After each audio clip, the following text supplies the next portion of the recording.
Right then, Creeky Winders. Let's have a little run through. Might stop and look at one or two sections that are some of the key sections. Otherwise, let's just run through, maybe give you a few tips along the way. One of my favourite tracks, this one.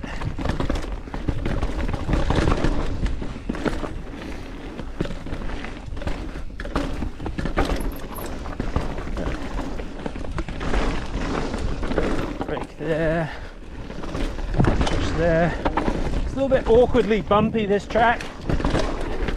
I think it rewards a rider that's able to find some flow through the jank.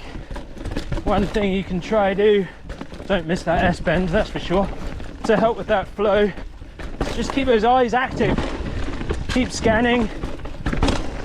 Frozen eyes that are stuck looking at your front wheel is no good. It's a good one to get high for, another good one to get high for. Just be real active in getting those eyes up. Set up wide for this one. Another one to set up wide for.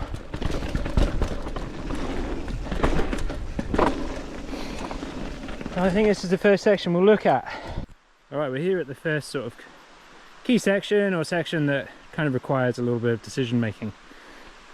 We've got a bit of an S-bend out to the left through here, and then we've got this line through here which is a little bit straighter but a little bit more committing.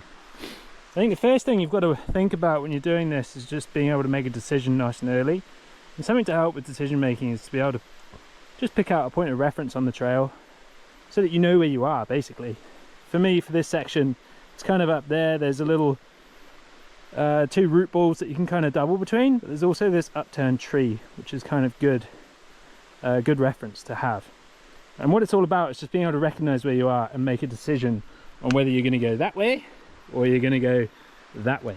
This line out to the left hand side, it's a little less gradient to deal with, and there's a little bit more dirt. Tires slow down better, brakes work better when your tires are on dirt, so it's good for that. Downside to it is that it is a little less direct, and you do have to kind of wiggle your way through there. This section here, what I like about it is that it is nice and straight. The downside to it is that it's a little bit more precise and it's a little bit more committing.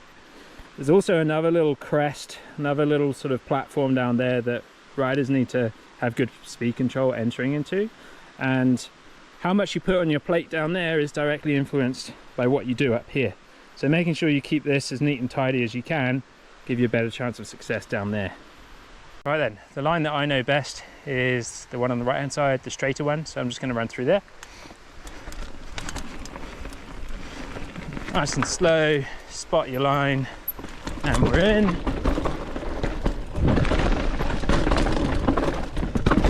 Just a little bit wiggly through there, awkwardly bumpy. Oh, went super wide through there. Good braking zone. Look through this one, don't get stuck looking at the apex. And then a couple of little crests to kind of deal with.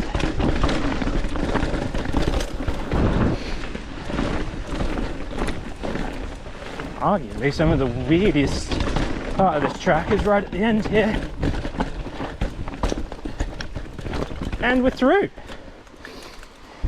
Pretty quick little run through there of the trail. Like I say, it's one of my favorites, and it's one of those trails that the more you ride it and the more you know it, the better your decision making will be on the track and the more flow that you can find through it. Do whatever you're comfy with on this track, you know, like these are just a few little pointers, and just try everything at your own risk. Hope you enjoyed it.